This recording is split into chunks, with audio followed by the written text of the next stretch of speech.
Hello friends, hope you are doing well wherever you are right now. কোরআন ও বেদ রহস্য অর্থাৎ the mystery of the composition or creation of the Quran and the Veda. কোরআন কিভাবে এলো বা বেদ কিভাবে রচিত হলো বা সৃষ্টি হলো, চলুন এর একটি ঐতিহাসিক অন্বেষণ আমরা করি। আমরা সামাজিক একটি তদন্ত করি, দেখি কিভাবে এই দুটি ধর্মগ্রন্থ এলো, এই ধর্মগ্রন্থগুলো কেমন এবং এদের কিছু রহস্য আছে যে রহস্যগুলো না জানলে আমাদের কাছে কিন্তু অনেক কিছুই ধোঁয়াশা থেকে যায়। কোরআন কোনো নতুন ধর্মগ্রন্থ নয়, অনেকে বলেন, এমনকি বিভিন্ন শিক্ষা প্রতিষ্ঠানের পাঠ্যক্রমেও সিলেবাসে বইয়েও কিন্তু বলা হয় যে কোরআন একটি রিসেন্ট ঘটনা, অর্থাৎ সদ্য ঘটনা, সদ্য আধুনিক নতুন এবং লেটেস্ট বই। এটা কি আদৌ এই দাবি সত্য? এই দাবি সত্য না মিথ্যা আমরা কিভাবে বুঝবো যদি না কোরআনের আমরা ঐতিহাসিক, সামাজিক, রাজনৈতিক, দার্শনিক এবং জ্ঞানতত্ত্বের তদন্ত আমরা করি। এবং সেম একই কথা হচ্ছে বেদ। বেদ কি কোনো প্রাচীন ধর্মগ্রন্থ বা আধুনিক ধর্মগ্রন্থ? এগুলো আমরা কি করে বলবো এক কথায় যদি না আমরা এর প্রাচীন ইতিহাস আমরা জানি। প্রাচীন যে সামাজিক ইতিহাস আছে, ধর্মীয় ইতিহাস আছে, এগুলো না জেনে আমরা বলবো কিভাবে? তাই কোরআন কিন্তু প্রথমেই আমার একটি স্টেটমেন্ট, ওপেনিং স্টেটমেন্ট হচ্ছে যে কোরআন কিন্তু কোনো ইনোভেশন নয়, অর্থাৎ কোনো আধুনিক সৃষ্টি নয় বা এটি কোনো লেটেস্ট ঘটনা নয়। কোরআন হচ্ছে রিনোভেশন। এই দুটি শব্দ কিন্তু খুব ইম্পর্টেন্ট, ইনোভেশন অ্যান্ড রিনোভেশন। কোরআন কোনটি, ইনোভেটিভ না রিনোভেটিভ?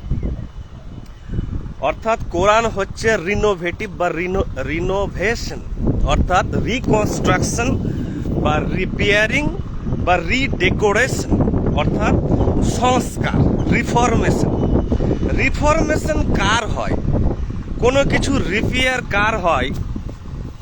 যা অলরেডি আছে কিন্তু সেটি ছড়িয়ে ছিটিয়ে, বা একটি যদি বাড়ির উদাহরণ নেওয়া যায়, একটি বাড়ি দেখা হলো রাজপ্রাসাদ বহু পুরনো, সেটি প্রায় ভেঙে পড়ছে এবং সেটি জরাজীর্ণ, র্যামস্যাকেল, ডিল্যাপিডেটেড কন্ডিশনে আছে এবং সেটা হয়তো মালিক ভেবেছেন যে বাড়িটিকে পুনরায় পুনর্নির্মাণ, সংস্কার বা রিপেয়ারিং বা রিকনস্ট্রাকশন যদি করি তাহলে বাড়িটি তার প্রাচীন কিন্তু উজ্জ্বলতা ফিরে পাবে। ঠিক তেমনটাই ঘটেছে কিন্তু কোরআনে, এবং কোরআনের একাধিক আয়াত আছে যেখানে বলা হচ্ছে কিন্তু যে কোরআন কিন্তু কোনো নতুন বই নয়, এই বইটি বহু প্রাচীন, অর্থাৎ সভ্যতার আদি থেকে, শুরু থেকেই আছে। কি প্রমাণ আছে যে এই কথাটি সত্য না মিথ্যা? এই কথাটি সত্য আপনি কিভাবে বুঝবেন? যদি আপনি একটি আয়াত পড়েন, সেই আয়াতে উল্লেখ আছে যে হে রসুল, তোমাকে যে বার্তা দিচ্ছি বা যে নলেজ বা আয়াত দিচ্ছি, সেম একই মেসেজ, সেম একই আয়াত কিন্তু আমি তোমার পূর্বে, তোমার পূর্বসূরি রসুলগণকেই আমি যুগে যুগে বিভিন্ন সভ্যতায়, বিভিন্ন ভাষার মাধ্যমে কিন্তু দিয়ে এসেছি। তাহলে তুমি যেটি পাচ্ছ তাহলে কি দাঁড়াচ্ছে? যে হযরত Muhammad, the prophet of Islam, কিন্তু কোনো নতুন গ্রন্থের কিন্তু বার্তা দিচ্ছেন না। তিনি সেই বার্তা দিচ্ছেন যে বার্তাগুলি বিভিন্ন দেশে, বিভিন্ন সভ্যতায়, বিভিন্ন সময়ে, বিভিন্ন ভাষায় কিন্তু অলরেডি আছে। সেগুলোকে একত্রিত করে রিফর্ম করা, রিনোভেট করা, রিপেয়ার করা, কাজ হচ্ছে হজরত মোহাম্মদের কাজকে সেগুলোকে সংঘবদ্ধ করা, গ্যাদার করা, অ্যামাস করা এবং সমস্ত কিছুকে গ্যাদার করার পর, অ্যাকুমুলেট করার পর সেগুলোকে রিকনস্ট্রাকশনের মাধ্যমে নতুনভাবে একটি সংস্কার করা। অর্থাৎ তাহলে হজরত Mohammad the profit of Islam হচ্ছেন রিফর্মার, অর্থাৎ রিনোভেটার, নট ইনোভেটার। নতুন আবিষ্কর্তা তিনি নন, তিনি হচ্ছেন সংস্কার সাধক। আমরা যেমন বলি রাজা রামমোহন রায় বা বিদ্যাসাগর, ইনারা সামাজিক সংস্কার করেছেন। সামাজিক সংস্কার বলতে বোঝায় যে প্রথা বা রীতি বা নীতি ছিল তাকে সম্পূর্ণ দূরীভূত নয়, তাকে এডিট করা, তাকে রিফর্ম করা, তাকে চেঞ্জ করে, তাকে টুইক করা, তাকে অ্যাডজাস্ট করে সময় উপযোগী করা। এই সময় উপযোগী করাকে বলা হয় রিফরমেশন, অর্থাৎ রিপেয়ারিং। আপনার বাড়িতে অনেক সমস্যা আছে, দেখা গেল দেওয়াল, ইট, বালি সব ধসে পড়ছে এবং রং করতে চান, বাড়িটিকে পুনরায় আপনি আবার নতুন রূপে সজ্জিত করতে চান, তাহলে আপনি কি করবেন? বাড়িটিকে কি পুরোপুরি স্ম্যাশ ডাউন করে দিবেন, অর্থাৎ ভেঙে ফেলবেন? মোটেই না। আপনি কি করবেন? সেই বাড়িটির যেখানে যেখানে প্রবলেম আছে সেই জায়গাগুলোকে রিফর্ম করা, রিপেয়ার করা এবং প্যাচ জব। তো এই প্যাচ জব করাই হচ্ছে যেমন একটি রোড এবড়ো খেবড়ো আছে, রোড খারাপ অবস্থায় আছে, কন্ডিশন ভালো নয় রোডের, সেই রোডকে কি আপনি সম্পূর্ণ ডিলিট করে দিবেন বা পুরোপুরি ওয়াইপ আউট করে দেবেন? মোটেই না। সেই রোডকে কি করা হয়? রিকনস্ট্রাকশন করা হয় বা রিপেয়ার বা রিফরমেশন, অর্থাৎ যেখানে যেখানে রাস্তার প্রবলেম আছে সেই জায়গাগুলিকে ঠিক করা। ঠিক একই ঘটনা হচ্ছে কিন্তু কোরআনে। অর্থাৎ কোরআন কোনো নতুন নিউ বুক নয়, কোরআন হচ্ছে সম্পূর্ণ একটি রিনোভেটিভ প্রসেস।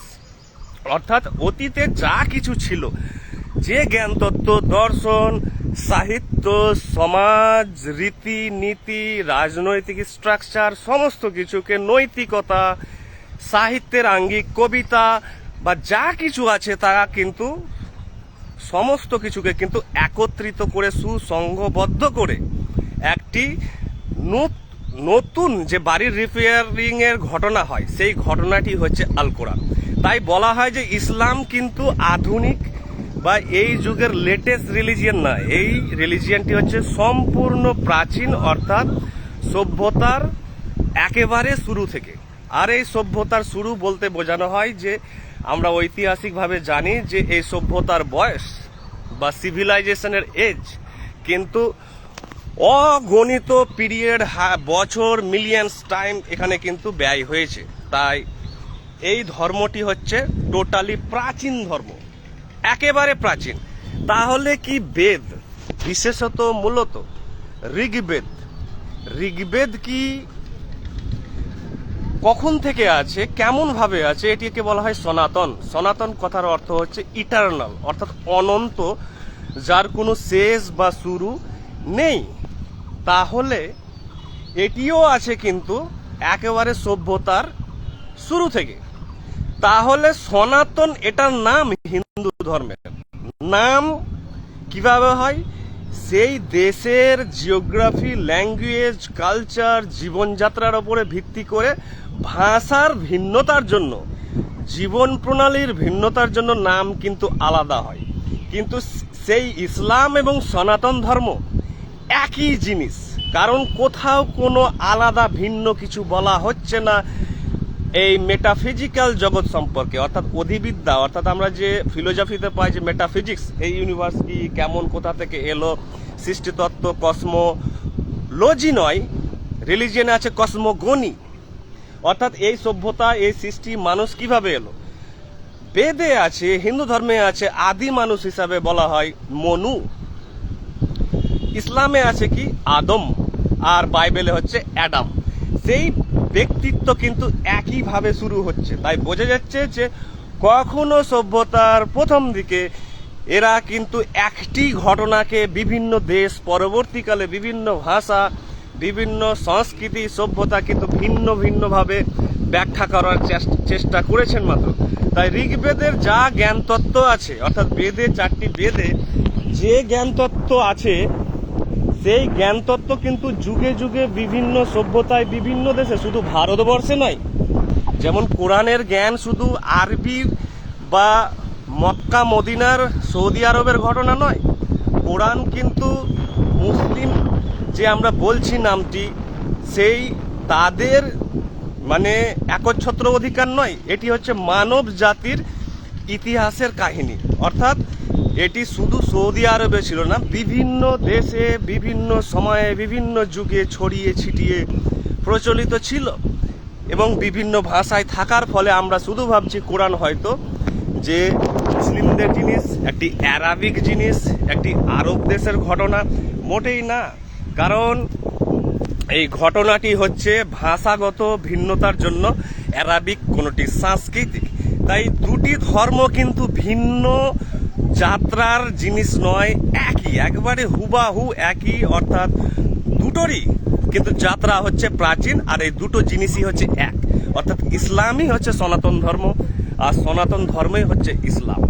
এবং এটা যদি আপনি সম্পূর্ণ জানতে চান যে ধর্ম একাধিক নেই, অর্থাৎ আমরা যে বলি রিলিজিয়ান, ইসলাম, হিন্দুইজম, ক্রিশ্চিয়ানিটি বা জুডাইজম, জুরাস্ট্রিয়ানিজম, আমরা যে বিভিন্ন নাম বলি, নাম নয় এগুলো, বিভিন্ন নাম সেই আকাশের মতোই। কেউ বলছে স্কাই, কেউ বলছে আকাশ, কেউ বলছে আসমান, কেউ বলছে গগন, কিন্তু রিয়ালিটি, সত্য, এই সত্য কিন্তু একই, বস্তু একই। ভাষাগত দৃষ্টিভঙ্গির ভিন্নতার জন্য আমরা কিন্তু বিভিন্ন নামের কিন্তু পরিভাষার কিন্তু আবির্ভাব করেছি, কিন্তু ঘটনাটি কিন্তু সম্পূর্ণ একই। তাই ইসলাম বা হিন্দু ধর্ম, আর বিশেষত কোরআন বা বেদের সমস্ত জ্ঞান বিভিন্ন দেশে থাকার পর সেটা কোনো এক সময়ে কিন্তু সংঘবদ্ধ করা হয় ঠিক কোরআনের মতোই। তারপরে ধীরে ধীরে সেগুলোকে ইনফরমেশন, ডেটা জোগাড় করে একটি সম্পাদন করা হয়, রচনা করা হয়। লেখা হয়নি, কোনো ধর্মগ্রন্থ কিন্তু লেখা হয়নি, কারণ ধর্মগ্রন্থের প্রত্যেকটি জ্ঞান আদি প্রাচীন সমাজে কিন্তু বিভিন্ন সময়ে প্রচলিত ছিল। তাই এটি কোনো ধর্ম কিন্তু ইনোভেশন নয়। তাই ধর্ম একটি, যেমন বিজ্ঞান একটি হয়। কেউ বলতে পারে না এটি হিন্দু সায়েন্স বা ইসলামিক সায়েন্স বা ক্রিশ্চিয়ান সায়েন্স। বিজ্ঞানের কোনো জাতি, ধর্ম, বর্ণ হয় না, কারণ বিজ্ঞান প্রাকৃতিক জিনিস। এই যে দেখছেন চারিদিকে বিজ্ঞান, এই বিজ্ঞান হচ্ছে সবার, এই নেচার, এই ন্যাচারাল যা ডাইভার্সিটি আছে তা হচ্ছে সবার। তেমনি রিলিজিয়ান একটি বিজ্ঞানের মতো, তেমনি দর্শন একটি, নানা দর্শন হয় না। Islamic philosophy, Hindu philosophy, Christian philosophy, Buddhist philosophy, eastern philosophy, western philosophy, এগুলো শব্দ আমাদের ভাষাতাত্ত্বিক, ভাষাগত দৃষ্টিভঙ্গির জন্য আমাদের কিন্তু এই ভিন্নতা, আর এই ভিন্নতা আপাত, অর্থাৎ অ্যাপারেন্ট, যেটা সত্য নয়। তাই দর্শন একটি, যেহেতু এই মহাবিশ্বকে নিয়ে হচ্ছে দর্শন ফিলোসফি, তেমনি বিজ্ঞানও হচ্ছে একটি, অর্থাৎ প্রাকৃতিক। তেমনি হচ্ছে রিলিজিয়ান, অর্থাৎ religion, Islamic religion, Hindu religion, Christian religion বলে, এগুলো হচ্ছে ভাষাগত ভিন্নতার জন্য, সভ্যতাগত, জিওগ্রাফিগত ভিন্নতার জন্য মনে হচ্ছে আলাদা আলাদা, কিন্তু এগুলো সম্পূর্ণ একই জিনিস। অর্থাৎ রিলিজিয়ান একটি আছে, সেটি ইসলামী নাম বলতে পারেন, কেউ বলতে পারেন সনাতন নাম বলতে পারেন, কিন্তু ধর্ম একটি। ধর্ম দ্বিতীয় হয় না। যদি ধর্ম দ্বিতীয় হয়, রিলিজিয়ান দ্বিতীয় হয়, তাহলে গড আর একটি ভিন্ন গড হবে। রিলিজিয়ান যদি দ্বিতীয় হয়, তাহলে গডের জগৎ সৃষ্টির সমস্ত কিছু আরো একটি বিকল্প পাবেন, অল্টারনেটিভ পাবেন। তখন বলতে পারবেন যে রিলিজিয়ান আলাদা, ইসলাম আলাদা, বা ক্রিশ্চিয়ানিটি আলাদা, বা জুডাইজম বা হিন্দুইজম আলাদা। কিন্তু যেহেতু ঘটনাটা একই, অর্থাৎ এই মহাবিশ্বকে কেন্দ্র করে এবং একটি অব্যক্ত অদৃশ্য সত্তাকে কেন্দ্র করে এবং মানুষের জীবন প্রণালীকে কেন্দ্র করে, তাই জিনিসটি কিন্তু একটি। সেটি সনাতন বলুন বা ইসলাম, সেটি হচ্ছে একটি জিনিস। যেমন বিজ্ঞান একটি প্রাকৃতিক, ফিলোসফিও একটি প্রাকৃতিক, সবই একটি, দ্বিতীয় কিছু নেই। দ্বিতীয় যদি কেউ মনে করেন যে না আমার ধর্ম আলাদা ওই ধর্ম থেকে, তাহলে আমি অবশ্যই বলবো সে ভ্রমের শিকার হয়েছে, সে অজ্ঞতার শিকার হয়েছে, সে গভীরে যেতে পারেনি।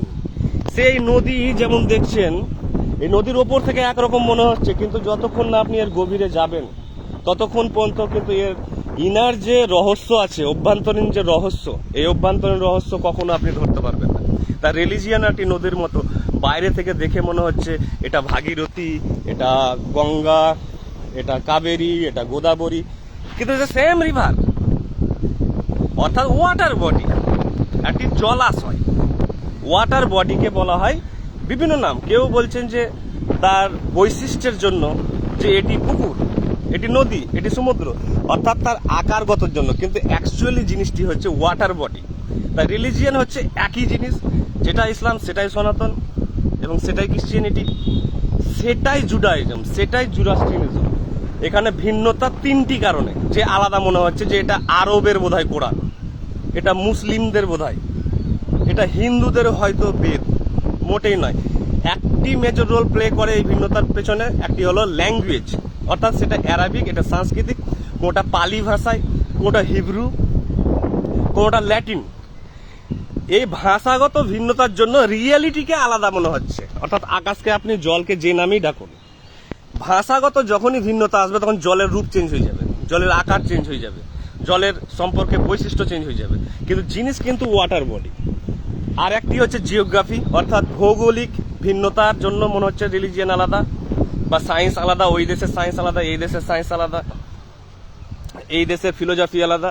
আরেকটি হচ্ছে জীবন প্রণালী, অর্থাৎ মানুষের যে জীবন প্রণালী, অর্থাৎ the way we are living, যেভাবে আমরা বাস করছি, এই ভিন্নতার জন্য মনে হচ্ছে যে এই জিনিসটি আলাদা। কিন্তু ইসলাম বলুন, হিন্দু ধর্ম বলুন, সবই কিন্তু একটাই জিনিস, শুধু ভাষাগত ভিন্নতার জন্য ভিন্ন হয়ে গেছে। তাকে কেন্দ্র করে আজ মানুষ কিন্তু দ্বন্দ্ব, কলহ, বিভাজনে ব্যস্ত। কেন? কারণ সে কিন্তু পড়েনি, কোন পড়া পড়েনি, গভীরভাবে পড়েনি, অন্বেষণ করেনি বলে সে কিন্তু তার সত্তায় পৌঁছাতে পারেনি, অর্থাৎ আসল রহস্যে সে পৌঁছাতে পারেনি।